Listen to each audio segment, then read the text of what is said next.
22 minutos. Qué bueno que nos siga acompañando, porque tal y como se lo habíamos anunciado previamente, vamos a hablar de un tema más que importante para nosotras las mujeres. Una etapa a la que, bueno, todas nos vamos a enfrentar, algunas ya se están enfrentando y tenemos que estar preparados para saber de qué manera poder atravesarla de la mejor manera posible. Y por eso vamos a hablar hoy de la menopausia y para ello tenemos a nuestra invitada especial, la sexóloga Andrea Bonilla, que nos está acompañando. Andrea, ¿cómo estás? Bienvenida. Hola, Vero, muchas gracias por la invitación. No, un gustazo tenerte por acá, sobre todo para hablar de un tema tan importante, tan común además, porque es algo que nos afecta sí o sí a todas las mujeres. ¿Qué es la menopausia, Andrea, para empezar? Bueno, es esta etapa que marca un cambio hormonal cuando la mujer deja de producir estrógenos y también pues ciertos niveles de testosterona y todo su sistema se ve en un cambio que tiene un impacto en su sexualidad, sobre todo en su intimidad.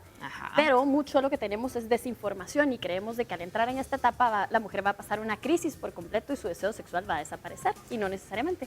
Platiquemos un poco de la edad, aunque sabemos que cada mujer es diferente porque existe obviamente un rango bastante amplio. Más o menos a qué edad una mujer puede o debe estar preparada para empezar a enfrentar la menopausia. Bueno, se ha visto que hay mujeres que inician desde los 45 hasta los 65, más o menos puede darse un rango normal, considerado de esa manera, de que empiece en este proceso, pero no es igual para todas las mujeres. ¿Es cierto que existe esa etapa premenopáusica? Porque dicen algunas personas, yo de repente estoy platicando, ay no, yo ya estoy premenopáusica, ya estoy a punto de entrar y de repente no es así. ¿Se puede dar o es simplemente el inicio de la menopausia, Andrea? Bueno, sí se puede dar, pero yo creo que tenés que ser muy consciente de tu cuerpo y empezar a conocerte por lo que tu cuerpo te está diciendo, porque sí hay cambios hormonales que no necesariamente reflejan la menopausia como tal, pero sí pueden ser indicadores de algún otro problema y vale la pena que uno se vaya a chequear. Claro, con un especialista. Platiquemos de los síntomas de la menopausia en sí. ¿Qué es lo que una mujer va a empezar a sentir? Bueno, está la ausencia de su periodo menstrual, que ese es uno de los primeros indicadores. También está estos cambios de humor que se asocian al desbalance hormonal o los ajustes hormonales, por ponerlo de otra manera. Y también, bueno, hay resequedad. ¿Vaginal? Sí, resequedad vaginal. Y en el contacto sexual puede hacer que no haya tanta lubricación o que empiece a experimentar algún tipo de dolor. Claro, por lo mismo, como se puede decir lo mismo.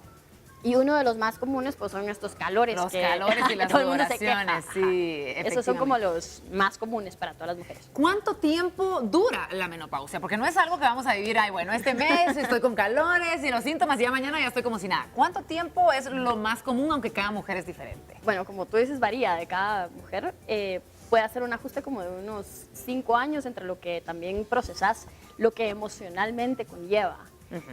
No todas las mujeres experimentan estos símbolos o estos signos fisiológicos de que todo está cambiando y que va a haber un impacto en su intimidad, sino que son pocas las mujeres. Los estudios están revelando de que hay más factores psicológicos que están en juego, que se asocian con este cambio y también pone pues en evidencia cómo está la relación de pareja. Entonces, cuando tú empiezas a abordar estas cosas, no necesariamente es solo los cambios hormonales. Entonces, esta etapa no se refiere solo a un cambio físico, sino que a una etapa de...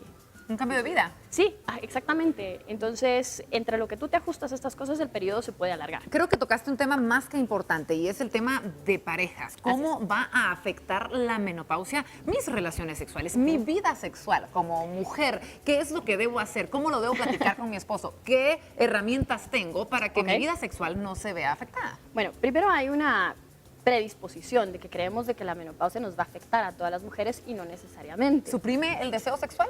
No necesariamente. Ok. La baja hormonal puede hacer que una mujer esté un poco más cansada, los calores puede hacer que no duerma bien y que de esta manera pues su interés sexual baje, no necesariamente porque ya no va a haber un interés sexual. Claro, es más psicológico de cómo estamos enfrentando el momento. Y lo mejor es de que estos cambios no son permanentes, sino que pueden ser de regresar a otra etapa nuevamente donde se descubre la intimidad de otra manera. No es algo que ya se perdió, que también eso se asocia, como que ya a partir de la menopausia ya todo cambió y ya no hay vuelta atrás. Claro, claro. Y no es así. Entonces, bueno, pues empiezas a ver de que esta mujer puede experimentar algún tipo de cansancio, también está asociado con esta pérdida de deseo sexual, pero si empiezas con todos estos temores y la educación que se nos dio con respecto a la sexualidad, también se va a ver manifestada en esta situación, porque tu predisposición hacia la sexualidad surge con tus miedos. Claro. Entonces, si uno de tus miedos es de que ya no estás tan atractiva o que a tu esposo tal vez le va a gustar a alguien que sea más joven en un contexto heterosexual, por supuesto, esto se pone de manifiesto y en vez de que el deseo sexual surja, puede hacer que se reprima. Se empieza a reprimir, pero no es precisamente por la menopausia. El hombre, ¿cómo debe actuar?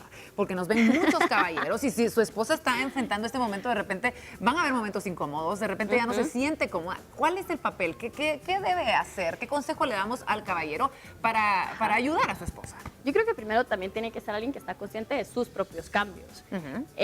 Para las mujeres que están ahorita experimentando la menopausia, el promedio de diferencia de edad era de 5 años, donde el hombre es mayor que ella. Claro. Entonces el hombre también está pasando sus propios cambios, tiene que ser consciente de estos que también afectan su idea de masculinidad, afectan su idea de quién es él en la intimidad. Entonces eso es parte de lo que se trabaja porque un problema en pareja se ve dentro de la dinámica de pareja. Claro. Ahora, ya si tú estás viendo que tu esposa está pues pasando un mal momento o está pasando con estos ajustes, la empatía es fundamental, el tratar de entender cómo apoyar a tu pareja. Claro. Y también que ambos empiecen a quitar esta idea de que la intimidad es únicamente el sexo. La intimidad implica un montón de actividades y también el ser un poco creativos, porque el órgano más grande en el ser humano es la piel y la piel es altamente estimulable de diferentes maneras. Entonces esto se puede traer a la interacción de pareja y también empezar a abordar los miedos, porque muchas veces lo que menos abordamos son nuestros sentimientos. Claro. El sexo suele ser algo que nos pone en una posición vulnerable, pero aún más vulnerable es nuestra comunicación acerca de cómo nos sentimos. Completamente. Todo se basa realmente en comunicación e información. El conocer realmente cuáles son los cambios que vamos a tener, de qué manera nos va a afectar y no enfrentarnos ya con una resistencia psicológica a este momento. Andrea, yo he escuchado entre las personas que me rodean, pláticas entre señoras, tomar o no tomar hormonas. Desde tu punto de vista profesional como sexóloga, ¿qué recomiendas? Porque algunas dicen que sí es bueno, otras dicen que de repente hay más consecuencias que ayudan las hormonas. ¿Qué es lo que tú sabes en torno a diferentes estudios? Bueno, en estos casos se trabaja con un enfoque multidisciplinario. Necesitas ayuda de un endocrinólogo y de un médico internista y de tu terapeuta. Y también estar consciente de tu historial de cualquier propensión a un cáncer, porque las hormonas pueden afectarte en este sentido. Entonces, para cada mujer tiene que ser algo especializado. Tiene que consultar con expertos, tiene que plantear sus miedos y hacer cuantas preguntas pueda. Sí tiene que informarse antes, porque muchas veces el médico que ya tiene una idea de cuál es su postura ante esto, te va a guiar por ese lado. Pero vale la pena que tú te informes, que tú veas también cómo va reaccionando tu cuerpo, porque puede hacer que no necesites un tratamiento hormonal y pases estos ajustes y no ocurra mayor... Claro. Bueno, tenemos algunas preguntas del público porque nosotros posteamos desde ayer en nuestra página de Facebook que íbamos a tener la visita de Andrea en nuestros estudios. Así que, bueno, rápidamente vamos a preguntar. La primera, ¿a qué edad inicia? Ya la contestamos, así que, bueno, ¿puedo quedar embarazada luego de que inicia la menopausia? Asumo que se refiere a los primeros meses o a la primera temporada de la menopausia. Sí, porque como el periodo menstrual es tan irregular, no se tiende a pensar de que uno va a estar ya sin la capacidad de reproducirse, al contrario, hay mucho riesgo. Y también vale la pena mencionar de que tampoco es una etapa que te previene de algún contagio de alguna infección de transmisión sexual, porque la gente cree que ya no hay capacidad de reproducirse, entonces que uno está inmune a... Claro, pero no. Es completamente diferente. Totalmente diferente, pero nuestro sistema educativo que no ha abordado estas cosas nos ha dejado con estos mitos. Entonces, sí se puede quedar esperando y se puede aún recibir algún contagio, pero que vale la pena protegerse y tener algún método anticonceptivo aún en esta etapa.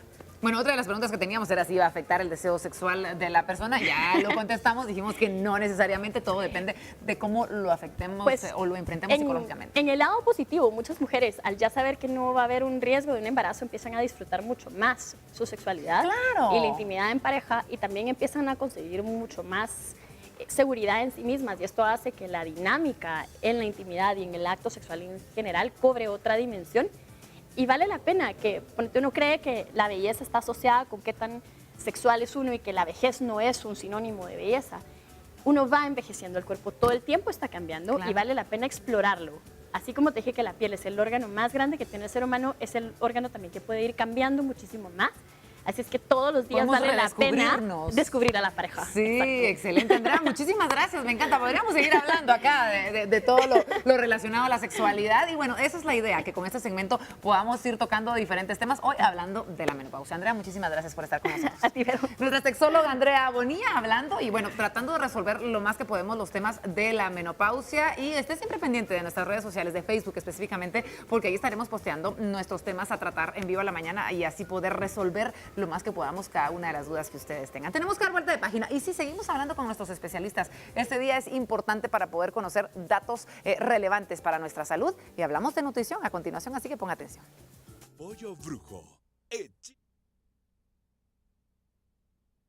Y como siempre, nutrición es uno de los segmentos más esperados porque queremos cumplir con ese régimen alimenticio y comer delicioso, pero comer siempre sano. Y para eso yo les quiero recomendar Pollo Brujo. Miren esas delicias que se les ocurren a nuestros compañeros de Pollo Brujo. Estas se llaman chili queso. ¿Por qué? Porque es chile pimiento, bueno, al dente, junto con un poquito de cebolla, maicito y una deliciosa capa de queso para que usted la disfrute en cualquier momento. Mire que no tiene que ser hora de almuerzo ni de cena, usted la puede comer como una refacción, cuando se les da el antojito por ahí de probarlo. ¿En qué otro lugar va a encontrar usted un chili queso como este? Pues nada más en Pollo Brujo. Comemos deliciosísimo, tenemos nuevos sabores para gustos exigentes, pero lo más importante es que estamos comiendo muy sano. Y hablando de comer sano, ahora sí, vamos al segmento de nutrición con nuestra querida amiga Crista García y una invitada especial.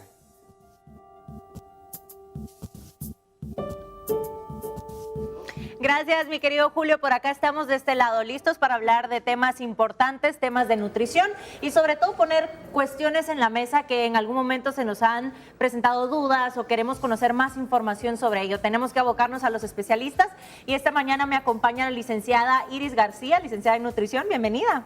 Gracias, Crista. Y con especialización en temas de obesidad. Es importante mencionar esto, Iris, porque hoy ponemos sobre la mesa una de las enfermedades más comunes en temas de obesidad y es la diabetes. Cuéntanos un poquito. Exactamente. El día de hoy vamos a hablar un poco acerca de la prediabetes. La prediabetes es un estado que se da antes de la diabetes y es importante que lo conozcamos porque a diferencia de la diabetes, la prediabetes es un estado que sí es reversible y la diabetes no lo es. Entonces, la prediabetes se va a definir como un azúcar en sangre más elevado de lo normal, pero no está lo suficientemente elevado para que lo consideremos diabetes. Es importante saber esta información, como tú le decías, para poder ir encontrando esas soluciones hasta llegar a esta enfermedad. ¿Cómo se logra diagnosticar entonces la prediabetes? Sí, mira, el diagnóstico se va a hacer por medio de una prueba de laboratorio en sangre, se llama curva de tolerancia a la glucosa. Esta curva se pide al paciente que haga un periodo de 8 horas de ayuno, se toma una muestra en sangre, se le da una bebida que tiene una fuerte carga de azúcar. Esto se hace para ver cómo está funcionando el azúcar. Pero esto en siempre el nos cuerpo. abocamos a los profesionales. Exactamente, para eso tenemos que ir al médico, que él nos va a indicar que nos tenemos que hacer el examen y posteriormente ir a un laboratorio. Se van a tomar dos pruebas, una posterior que es en ayunos y una luego de tomarnos esta bebida, exactamente, y si cualquiera de estos resultados sale alterado, eso significa que ya tenemos un diagnóstico de prediabetes. Ok, es importante también mencionar esto porque en algún momento nosotros, los seres humanos, caemos en esto de hacernos los exámenes nosotros sin recomendaciones, sin abocarnos a los especialistas que nos recomienden o que nos digan realmente qué es el procedimiento que debemos hacer. Esto en general es acudiendo a un doctor especialista en este tema, ¿no? Sí. Perfecto. ¿Quiénes son las personas que se deben hacer un análisis? Por ejemplo, yo nunca realmente me he puesto a pensar en si debo o no debo hacerme un análisis de esto, si presento algunos síntomas, ¿a quiénes recomiendas? Importantísimo que lo menciones porque de hecho la prediabetes no tiene signos ni síntomas, entonces es muy importante que las personas sepan esto porque cuando ya nosotros vemos síntomas es porque esta enfermedad ya evolucionó a diabetes, ya dejó de ser una prediabetes y ya es una diabetes. Entonces si el paciente no ve síntomas, no va a dudar en evaluarse, entonces no lo hace. Entonces la recomendación general es personas mayores de 45 años que se evalúen siempre y cuando tengan algún factor de riesgo como sobrepeso, obesidad, hipertensión arterial, personas que no hacen ejercicio, personas que están llevando un estilo de vida que no es saludable. Esas son las personas que se tienen que evaluar anualmente. Si no tienen ningún factor de riesgo, se pueden evaluar cada 3 años. Exactamente, es importante y vamos a poner en pantalla entonces los datos de todas estas personas que tú bien decías para que usted que nos vea en casa pueda incluso apuntarla, porque también es importante informarnos nosotros como seres humanos individuales, pero si tenemos familias, si tenemos hijos o personas que padecen de esto, es importante recomendar y decir, bueno, creo que tú eres candidato para hacerte este tipo de exámenes o para acudir a una persona especialista en este tema y que te recomiende específicamente el examen indicado. Y por último, algunas recomendaciones y metas importantes que destacar en este tema. Ok, importantes las recomendaciones sería incluir en la dieta el consumo de fibra, y esto no es que sea repetitivo, sino que simplemente el consumo de fibra va a ayudar a que la glucosa o el azúcar en sangre sean mejor utilizadas a nivel del músculo. Entonces es muy importante que incluyamos fibra también en los vegetales, en frutas que tienen cáscara. Esto nos va a ayudar bastante, que incluyamos ejercicio y por supuesto que evitemos los alimentos que son ricos en azúcar, como repostería, por ejemplo. Ahí estábamos viendo, e incluso en pantalla aparecen opciones de lo que sí es correcto y lo que probablemente no es que no sea correcto, pero no es tan indicado en este tipo de personas. Por ejemplo, tú me vas diciendo, Iris, la sal, ¿qué recomiendas por ahí? Ok, cuando estamos hablando de sal, las personas podrán pensar qué tiene que ver que estemos hablando de cuidarnos con sal o con grasas, si estamos hablando de niveles de azúcar en sangre. Pero es muy importante que lo cuidemos porque recordemos que una enfermedad como la prediabetes nunca viene sola, viene con un montón de comorbilidades o enfermedades asociadas a la obesidad. Entonces es importante que cuidemos todos estos alimentos que pueden detonar otras enfermedades como hipertensión o perfil de lípidos alterado. Es que todo tiene, ¿verdad?, una consecuencia y todo va relacionado. Vamos a ver entonces otras imágenes y tú nos vas dando la recomendación por último, ya que les dimos a ustedes la información y le dimos lo básico, ahora también es importante darle esa recomendación para incluir todos estos tipos de alimentos. Si usted en caso no lo hace, pues por favor comience a hacerlo. Por ejemplo, las frutas, las verduras. Vamos a ir pasando varias imágenes para repasar detalles importantes de cada una de ellas. Sí. Mujeres con síndrome de ovario poliquístico, también nos daban allí por las redes sociales temas importantes y que este también es uno de los temas más comunes en las mujeres. Exactamente, las mujeres que padecen de síndrome de ovario poliquístico tienen una serie de hormonas y de lípidos alterados y es importante que estas personas también se hagan un examen de curva de tolerancia a la glucosa para ver cómo está tolerando el cuerpo el azúcar. Perfecto. También cómo controlar el peso, que debe ser la meta ideal. Cómo primero nosotros saber cuál es nuestro peso ideal, porque muchos se van como, tal vez la palabra no es la correcta, trastornando, se van como poniéndole demasiada importancia al peso, lo cual creo que a veces no es lo mejor. Totalmente. Importante controlar el peso para evitar un estado de prediabetes, pero más importante que el peso, como tú lo dices, controlar cómo está nuestra circunferencia de cintura. La circunferencia de cintura no debe ser mayor a 90 centímetros en hombres ni menor a 80 centímetros en mujeres. Con que controlemos esto, podemos evitar una prediabetes.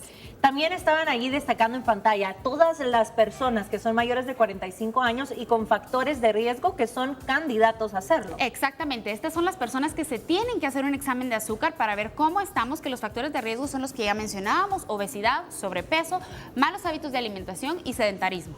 Perfecto, Iris. Recapitulando rápidamente, pues este es un tema bastante extenso, sí, podríamos quedarnos mucho tiempo abarcando información importante, pero brevemente 4 o 5 recomendaciones para las personas que tengan en cuenta esta enfermedad y la prediabetes. Incrementemos la actividad física si somos personas sedentarias de 20 a 40 minutos, 60 minutos si ya somos personas activas. Aumentemos el consumo de fibra en nuestra dieta, frutas y verduras que todas con cáscara. Comencemos también... Excepto el banano. El banano, ese es otro tema también importante que es un mito, pero bueno, ese es un tema... Sí podemos consumir banano para las personas que tienen dudas en casa, sí lo podemos consumir, con moderación, por supuesto. Perfecto. Bueno, yo creo que abarcamos allí temas importantes, información básica que a usted le va a servir y que va a ser sobre todo herramienta para que después de que usted recabe esta información, acuda a los profesionales, acuda a un médico que lo acompañe para todo este proceso y sobre todo, como tú bien decías, lo principal es detectarla antes de que llegue a ser una diabetes. Bueno, muchísimas gracias, Iris. ¿Dónde podemos encontrarte rápidamente? Van a salir mi número de teléfono en la pantalla y ahí me pueden contactar. Perfecto, licenciada Iris García acompañándonos esta mañana hablando de temas importantes como lo es la prediabetes y la diabetes, importantes información de compartir. Gracias por acompañarnos, Iris, y continuamos con más. Pollo Brujo, hechízate de sabor. Presentó.